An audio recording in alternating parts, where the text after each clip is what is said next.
ये आकाशवाणी है। अब आप विमलेंदु पांडे से समाचार सुनिए।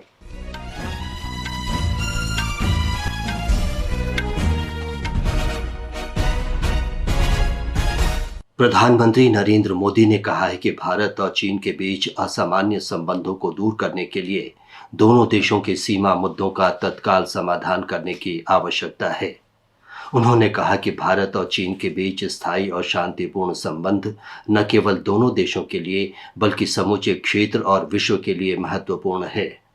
एक साक्षात्कार में प्रधानमंत्री ने आशा व्यक्त की कि राजनयिक और सैन्य स्तर पर सकारात्मक और रचनात्मक बातचीत के माध्यम से दोनों देश सीमा पर शांति और स्थिरता बहाल करने में सक्षम होंगे।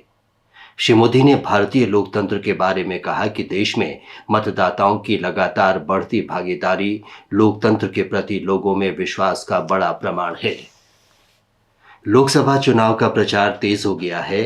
पहले चरण में 19 अप्रैल और दूसरे चरण में 26 अप्रैल को मतदान होगा। प्रधानमंत्री और भारतीय जनता पार्टी के वरिष्ठ नेता नरेंद्र मोदी राजस्थान के करौली में रैली को संबोधित कर रहे हैं। उधर कांग्रेस के वरिष्ठ नेता राहुल गांधी भी आज राजस्थान में बीकानेर के अनूपगढ़ और जोधपुर के फलौदी में जनसभाएं कर रहे हैं। दोनों दलों के कई अन्य वरिष्ठ नेता भी प्रचार करेंगे। भारतीय जनता पार्टी ने लोकसभा चुनाव के लिए आज एक उम्मीदवार की घोषणा की। पार्टी ने उत्तर प्रदेश में भदोही लोकसभा सीट से डॉक्टर विनोद कुमार बिंद को प्रत्याशी बनाया है। कांग्रेस ने लोकसभा चुनाव के लिए 2 उम्मीदवारों की सूची जारी की है। डॉक्टर कल्याण काले को महाराष्ट्र में जालना से और डॉक्टर शोभा दिनेश बच्छाव को धुले से उम्मीदवार बनाया गया है। लोकसभा चुनाव के तीसरे चरण के लिए अधिसूचना कल जारी की जाएगी। इस चरण में 10 राज्यों और 2 केंद्र शासित प्रदेशों की 94 लोकसभा सीटों के लिए 7 मई को मतदान होगा। मध्य प्रदेश के बैतूल निर्वाचन क्षेत्र की अधिसूचना भी कल जारी की जाएगी। इस संसदीय निर्वाचन क्षेत्र में दूसरे चरण में मतदान होना था, लेकिन बहुजन समाज पार्टी के उम्मीदवार के निधन के कारण चुनाव प्रक्रिया स्थगित कर दी गई थी। इस चरण में 19 अप्रैल तक नामांकन भरे जा सकते हैं।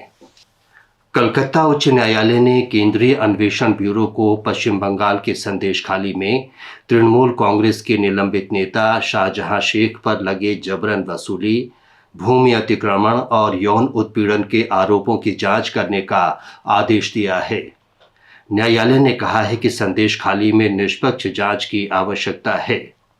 राज्य सरकार को जांच के लिए ब्यूरो को पूरा सहयोग करने का निर्देश दिया गया है।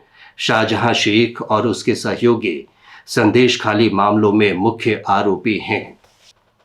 जम्मू कश्मीर के पुलवामा जिले में आज सुरक्षा बलों के साथ मुठभेड़ में एक आतंकी मारा गया। पुलिस ने बताया कि सुरक्षा बलों ने आतंकियों का सुराग मिलने पर राजपुरा इलाके के फ्रासीपुरा गांव में घेराबंदी और तलाशी अभियान शुरू किया। आतंकियों की गोलीबारी का सुरक्षा बलों ने मुंहतोड़ जवाब दिया। गोलीबारी में एक आतंकी मारा गया। मारे गए आतंकी की पहचान की जा रही है। हरियाणा के महेंद्रगढ़ जिले के उन्हाई गांव के पास आज एक स्कूल बस के पलटने से 8 बच्चों की मृत्यु हो गई और कई घायल हो गए। पुलिस ने बताया कि बस ड्राइवर को गिरफ्तार कर लिया गया है। हरियाणा की शिक्षा मंत्री सीमा त्रिखा महेंद्रगढ़ में अस्पताल गई, जहां 12 बच्चों का इलाज किया जा रहा है। राष्ट्रपति द्रौपदी मुर्मू और प्रधानमंत्री नरेंद्र मोदी ने बस दुर्घटना पर दुख व्यक्त किया है। देश भर में आज ईद उल फित्र मनाई जा रही है। लोगों ने ईदगाहों और मस्जिदों में नमाज अदा की। राष्ट्रपति, उपराष्ट्रपति और प्रधानमंत्री ने लोगों को शुभकामनाएं दी हैं।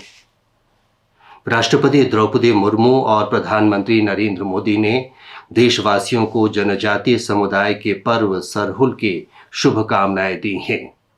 इसके साथ ही ये समाचार बुलेटिन समाप्त हुआ।